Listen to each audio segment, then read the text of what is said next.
करेंगे थायराइड की, थायराइड क्या है और इसको योग द्वारा हम कैसे ठीक कर सकते हैं और इसमें खाने पीने के छोटे मोटे परहेज क्या कर सकते हैं। तो सबसे पहले जानेंगे कि थायराइड क्या है। थायराइड एक ग्लैंड है, एक ग्रंथि है जो हमारे नेक के अराउंड होती है, बटरफ्लाई शेप में, तितली के आकार में। यहाँ से T3 T4 हार्मोन्स रिलीज होता है जो हमारे मेटाबॉलिज्म चयापचय के लिए बहुत ज़्यादा आवश्यक है। अगर साधारण भाषा में जाने तो जैसे हमारा डाइजेशन हो गया, हमारी सांस लेने की प्रक्रिया हो गई, हमारी स्किन, हमारे हेयर, हमारे मस्तिष्क का जो ग्रोथ होता है, हमारा स्लीपिंग, ये सब इन हार्मोन से इफेक्ट करता है।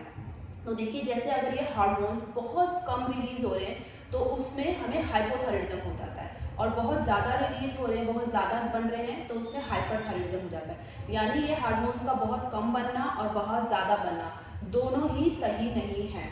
तो जो मैं लक्षण आपको बताऊंगी, अगर ये लक्षण आपको दिखते हैं, सिम्टम्स, तो आप डॉक्टर के पास जाइए और पता करिए कि आपको थायराइड है या नहीं, टेस्ट करवाने के बाद। और अगर आपको लगता है कि बहुत ज़्यादा थायराइड बढ़ा हुआ है तो आपको डॉक्टर जो दवाई देंगे वो खाइए, और उसके साथ ही आप ये योगा अभ्यास करिए। देखिए आप लगातार ये योगा अभ्यास करेंगे तो आपकी दवाइयाँ एकदम 100% छूट जाएंगी और आपका थायराइड भी ठीक हो जाएगा। तो हम बात करते हैं कि हाइपोथायराइडिज्म के सिम्टम्स क्या हैं। हाइपोथायराइडिज्म में आपका जो वेट है ना वो अचानक से बहुत ज़्यादा बढ़ना शुरू हो जाएगा, और जो आपको भूख लगती है ना वो एकदम हो जाएगी कम, ठीक है। और इसमें स्ट्रेस और टेंशन जो है वो एक मुख्य कारण है, तो इसमें आपको स्ट्रेस, टेंशन और डिप्रेशन जैसी अवस्था फील होगी। और यहाँ पे आपके स्किन, हेयर बहुत ज़्यादा ड्राई होने लगेंगे, और ब्लोटिंग, कॉन्स्टिपेशन, इस तरह की प्रॉब्लम आपको होगी। और जो आपका हार्ट रेट है ना वो हार्ट रेट आपका स्लो हो जाएगा। और हाइपरथायराइडिज्म में इसका अपोजिट होगा, उल्टा। वहाँ पे क्या होगा, वहाँ पे जो आपका वेट है वो एकदम से कम होना शुरू हो जाएगा और आपकी भूख बढ़ जाएगी, आंखों के चारों तरफ पफिनेस होगी, इंसोम्निया, नींद न आने की प्रॉब्लम होगी। पर यहाँ पे क्या होगा, हार्ट रेट जो है ना आपकी वो फास्ट हो जाएगी। तो अब क्या क्या चीज़ें हैं जो हम खाने में परहेज कर सकते हैं। हाइपोथायराइडिज्म के जो केसेस है, जो पेशेंट्स होते हैं वो बहुत ज़्यादा होते हैं और इंडिया में ये बहुत ज़्यादा है। तो आप देखिए इसमें पत्ता गोभी, और गोभी भी आप मत खाइए ज़्यादा, पत्ता गोभी हो गया तो ये तो बिल्कुल नहीं खाना है आपको। और सोयाबीन से बनी चीज़ें बिल्कुल अवॉइड करनी है। सच मानिए अगर आप इसको खाते हैं तो ये आपकी जहर के समान है। आप इसमें हाइपोथायराइडिज्म वाले डेयरी प्रोडक्ट ले सकते हैं, इसमें कोई प्रॉब्लम नहीं है, पर हाइपोथायराइडिज्म वाले जो हैं वो डेयरी प्रोडक्ट को भी कम करिए। और इसके अंदर आपको मना करा गया है, तो क्यों मना करा गया है, इसलिए क्योंकि इसके अंदर गोइट्रोजेंस होता है, वो एक कंपाउंड होता है, पत्ता गोभी या फिर आप सोयाबीन जो प्रोडक्ट में बात कर रही हूँ, वो कंपाउंड क्या करता है, आपके जो थायराइड हार्मोन्स का फंक्शन है, काम करने की जो प्रक्रिया है उसमें रुकावट लाता है। तो इसलिए ये सब चीज़ें आपको नहीं खानी है। तो अब हम अभ्यास की बात करते हैं कि हम कौन कौन से योगा अभ्यास कर सकते हैं। तो सबसे पहले हम करेंगे कुछ कॉमन जो कि हाइपर और हाइपोथायराइडिज्म दोनों में कर सकते हैं। फिर 3 आसन हम करेंगे हाइपोथायराइडिज्म के लिए, और 3 आसन करेंगे हम 3 आसन करेंगे हम हाइपोथायराइडिज्म के लिए और 3 आसन करेंगे हम हाइपरथायराइडिज्म के लिए, ठीक है। तो चलिए जो कॉमन है, जो दोनों में कर सकते हैं, पहले वो करते हैं। तो पहले हम बैठ जाएंगे वज्रासन पे। जो लोगों के घुटनों में दर्द है वो चेयर पे कर सकते हैं या फिर नॉर्मल इस तरह से बैठ के करेंगे। तो वज्रासन में आपको पता ही है कि घुटनों को इस तरह से मोड़ेंगे, पंजे मिले रहेंगे, एड़ियाँ ओपन रहेंगी, खुली रहेंगी, और हम ऐसे बैठ जाएंगे, ठीक है। उसके बाद पैरों को ऐसे खोल देंगे। हम करने जा रहे हैं सिंहासन यानी लायन पोज। उसके लायन पोज के लिए हम कैसे करेंगे, देखिए हाथों को हमको कहाँ रखना है, यहाँ रखना है। अब फ्लेक्सिबिलिटी नहीं है तो हाथ आप ऐसे रख नहीं पाओगे, तो उसमें आपको क्या करना है, हाथ ऐसे रख लीजिए, कोई बात नहीं, ठीक है। पर हाथों को रखते ऐसे ही, नहीं रख पा रहे तो आप ऐसे भी रख सकते हैं। अब यहाँ सांस भरना है, और जब आप सांस छोड़ेंगे तो टंग आउट करना है, जीभ को बाहर निकालना है और ऊपर की तरफ देखना है। यहाँ पे फ्रिक्शन होगा आपको, ठीक है। देखिए सांस भरिए और सांस छोड़ते हुए जीभ बाहर,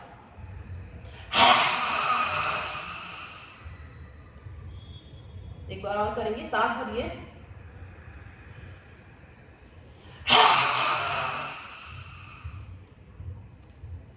यहाँ पे बहुत अच्छा आपको फ्रिक्शन महसूस होगा। इसको आप 4 से 5 बारी कर सकते हैं, ठीक है। अब हमने इसको करने के बाद हम नेक्स्ट क्या करेंगे, नेक्स्ट हम करेंगे कपालभाति। आप सभी को पता है कपालभाति हम कैसे करते हैं। स्पाइन को आप पूरा सीधा रखने की कोशिश करिएगा, ठीक है। इस तरह से नहीं बैठना है, आप चेयर में बैठ के भी कर सकते हैं। अब ये कपालभाति जिनको थायराइड है वो 5 मिनट तक करिए। 5 मिनट कंटिन्यू तो नहीं होगा, पर 5 मिनट में आप जैसे 10 टाइम्स, 20 टाइम्स, 30 टाइम करा, फिर रुक गए, फिर स्टार्ट किया, इस तरह से 5 मिनट तक करिए। पर जिनका बीपी हाई रहता है, हार्ट की प्रॉब्लम है, वो लोग सिर्फ 30 काउंट तक ही करेंगे, वो भी स्लो। ठीक है, तो हम कपालभाति करेंगे, कंधे बिल्कुल मूव नहीं करेंगे आपके, सांस लेंगे फिर सांस को छोड़ेंगे। ठीक है, यानी कि अभी हमें यहाँ पे ध्यान देना है एक्सलेशन पे। सिर्फ फर्स्ट टाइम आपने सांस लिया, उसके बाद कंटिन्यू एक्सलेशन पे आप ध्यान देंगे। देखिए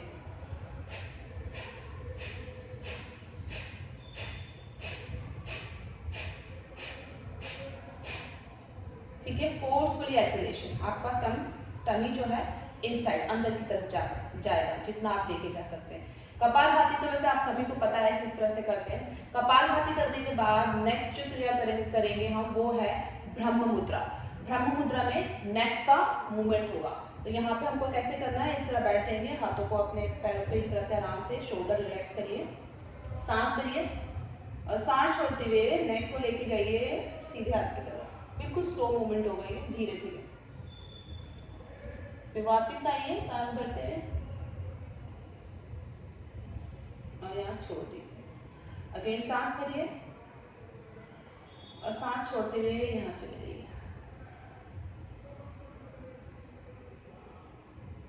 सांस भरिए, वापस आइए। ठीक है, फिर सांस भरिए, ऊपर जाइए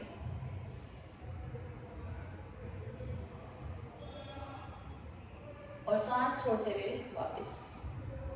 फिर सांस भरिए और सांस छोड़ते हुए नीचे। चिन को चेस्ट पे आपको टच करना है और फिर वापस आ जाइए। इसको आप 5 से 6 बारी कर सकते हैं। ठीक है, अब हम नेक्स्ट क्या करेंगे, नेक्स्ट हम करेंगे ओम चैंटिंग।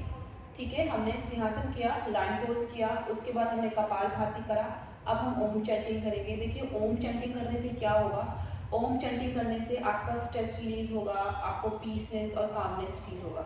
तो ओम चैंटिंग हम कैसे करेंगे इसको हम जान लेते हैं। ओम चैंटिंग कई तरीके से लोग करते हैं, पर आज जो हम सीख रहे हैं, हम सीखेंगे अ, ओ और ग, इन तीनों को मिला के बोलेंगे। तो जब अ बोलेंगे तो आपको यहाँ पेट की तरफ वाइब्रेशन फील होगा, ओ बोलेंगे तो हार्ट पे, और जब माँ बोलेंगे तो यहाँ। ठीक है, तो ये आपके थॉयराइड के लिए भी बहुत अच्छा है, आपका स्ट्रेस भी रिलीज करेगा, क्योंकि थॉयराइड का मेन कारण स्ट्रेस भी होता है, स्ट्रेस के कारण ये बहुत ज़्यादा बढ़ जाता है। तो इसमें आपको सांस लेना है और जब आप सांस छोड़ेंगे तो आपको उच्चारण करना है। ठीक है, तो एक साथ करेंगे, हाथ को आराम से इस तरह से रख सकते हैं आप, सांस भरिए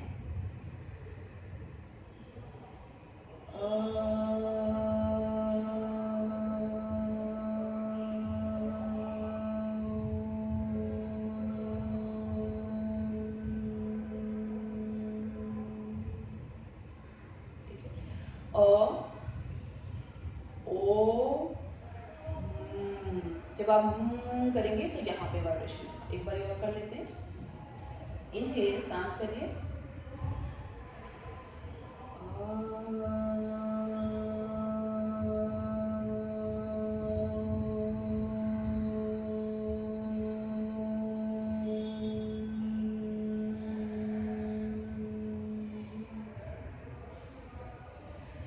ओम चैंटिंग आप अपने समय के हिसाब से, अगर आपके पास टाइम है तो आप 5 से 10 मिनट भी कर सकते हैं, बहुत अच्छा आपको फील होगा और थॉयराइड के लिए भी बहुत अच्छा है। टाइम नहीं है तो 10, 20 या 30 टाइम आप ऐसे कर सकते हैं। ठीक है, अब हम आसन कर लेते हैं।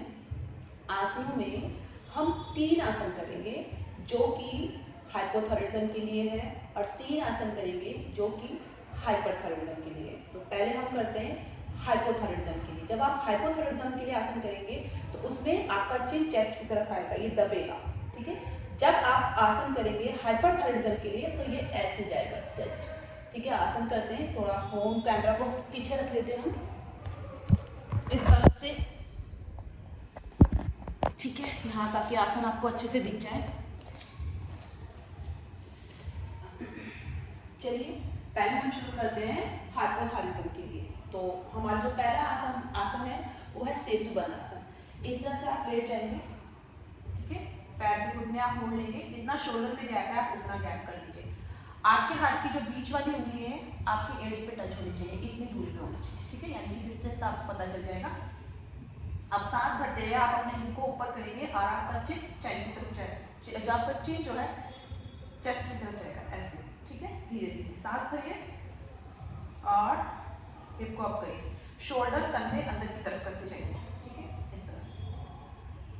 अब हाथों को, फिंगर्स को इंटरलॉक आप कर सकते हैं और ये कंधे अंदर की तरफ ले जाइए इस तरह से, ठीक है। यहाँ पे आपको होल्ड करना है, आप यहाँ पे होल्ड कर सकते हैं 10 काउंट, 30 काउंट, और उसके बाद धीरे धीरे वापस आ जाएंगे। देखिए जितनी देर तक आप रुकेंगे उतना आपको अच्छा फायदा मिलने वाला है, ठीक है। अब नेक्स्ट हम करेंगे सर्वांग आसन या फिर विपरीत कंघी। जो बिगनर्स हैं और बिगनर्स नहीं भी हैं तो भी ये थोड़ा टफ हो जाता है उन लोगों के लिए, तो आपसे जितना होता है उतना करेंगे, पर आप ये ध्यान रखें कि ये ठोड़ी जो है आपकी चिन है चेस्ट की तरफ ऐसे मिली रहेगी, ठीक है। तो बिगनर है, आप इसको थोड़ा सा करने में प्रॉब्लम भी आती है, तो हम इसे दूसरे तरीके से करेंगे। देखिए घुटनों को मोड़ेंगे और थोड़ा सा बट को ऊपर की तरफ रेस करेंगे इस तरह से किया, और ये पैर आपके चले गए ऊपर, ठीक है। ये देखिए जितना आप ले जा सकते हैं इस तरह से, ठीक है। ये कई लोगों से नहीं होगा तो आप सिर्फ इतना करिए, नीचे देखिए इतना इतना हो रहा है, ठीक है, इतना करिए, ठीक है। ये विपरीत करनी है, इतना आप कर सकते हैं, ठीक है। और उसके बाद आप क्या करेंगे, तीसरा आसन यही से हलासन, घुटनों को मोड़ लेंगे और धीरे धीरे एक एक पैर पीछे ले लेंगे। देखिए कहीं से सिर्फ इतना होगा, देख रहे हैं आप, सिर्फ इतना कर पाते हैं कई लोग, सिर्फ इतना, कोई बात नहीं, पर प्रॉपर आपको ये करना है।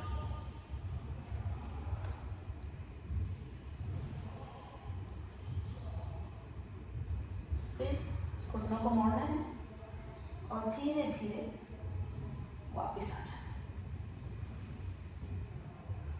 ठीक है। इन सब आसनों का होल्डिंग टाइम भी आप धीरे धीरे बढ़ाएंगे, ठीक है। अब जैसे जैसे इनका होल्डिंग टाइम बढ़ता जाएगा वैसे वैसे आपको बेनिफिट भी अच्छे से मिलेगा। स्टार्टिंग में आप कम होल्ड करते हैं तब भी चलेगा। अब हम करते हैं 3 आसन हाइपरथायरॉइडिज्म के लिए। तो उसके लिए सबसे पहले हम करेंगे उष्ट्रासन। तो इस तरह से हम आ जाएंगे नीलिंग पोजीशन पे, जितना आपके शोल्डर पे गैप है उतना गैप ले लीजिए। आपकी देखिए पंजे ऐसे इनसाइड करके रखिए क्योंकि बिगनर्स के लिए इजी रहेगा, और हाथों को इस तरह से रखिए, यहाँ पे अंगूठा पीछे, उंगलियां आगे, और आपके एल्बो इनसाइड रहेंगे, ठीक है। और कमर और आपका बट आगे की तरफ जाएगा और पीछे की तरफ आपको जाना है, चेस्ट ओपन करते हुए, ठीक है। इतना आप कर पा रहे हैं, रुकेंगे, ठीक है। और जो लोग हाथों को नीचे कर सकते हैं वो इस तरह से भी कर सकते हैं, ठीक है। और जो एडवांस करना चाहते हैं वो पंजों को सीधा करके और फिर इस तरह से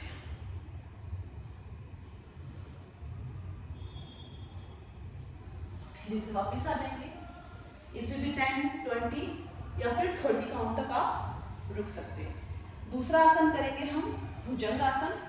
उसके लिए आप इस तरह से लेट जाएंगे पेट के बल, ठीक है। आपके पैर दोनों मिले रहेंगे, थंब को यहाँ पे रखिए, हाथों को साइड में रखने के बाद आप ऊपर उठिए और ऊपर की तरफ देखिए। यहाँ पे आपका स्ट्रेच आ रहा है, ठीक है ना। यहाँ पे होल्ड करिए। लोअर बैक में अगर आपको पेन हो रहा है तो आप पैर को खोल भी सकते हैं, ठीक है। यहाँ पे इतना, हाथों को सीधा कर सकते हैं तो भी करना है, कर सकते हैं तो ठीक है, नहीं तो कोई बात नहीं, बैठ करके रखिए, इतना रखिए, फिर वापस आइए। यहाँ पे भी होल्डिंग टाइम अपने हिसाब से देखिएगा, पहले 10, फिर 20, फिर 30, धीरे धीरे टाइम बढ़ा सकते हैं। तीसरा आसन हम करेंगे फिश पोज, ठीक है। इसके लिए आप क्या करेंगे, देखिए आप लेट गए हैं, कमर के बल, पैर को सीधा आपने किया है। अब ये टॉप ऑफ द हेड जो है आपका ये ग्राउंड पे आएगा, तो इसके लिए आप क्या करेंगे, हाथों को ऐसे करने के बाद ये नेक को अप करिए और नीचे, ठीक है। पैर आपके मिले रहेंगे और फिर एल्बो को जमीन पे रखिए और हाथ को यहाँ पे देखिए अच्छा स्ट्रेच आ रहा है, और होल्ड करिए। यहाँ पे भी होल्डिंग टाइम आप धीरे धीरे बढ़ाइए। स्टार्टिंग में आप 10 काउंट तक होल्ड कर सकते हैं, फिर वापस आ जाएंगे,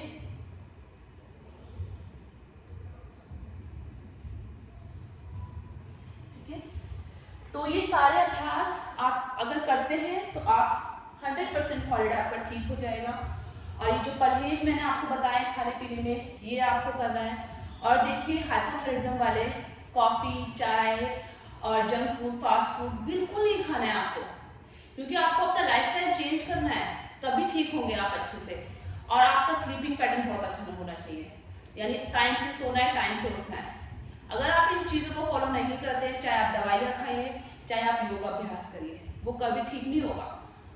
दवाइयाँ खाने से थोड़ा ठीक होगा, फिर बढ़ जाएगा। अगर आपको पूरी तरह से ठीक होना है तो आपको जो मैंने बताया है खान पान में परहेज वो भी करना है और योगा अभ्यास डेली करने हैं।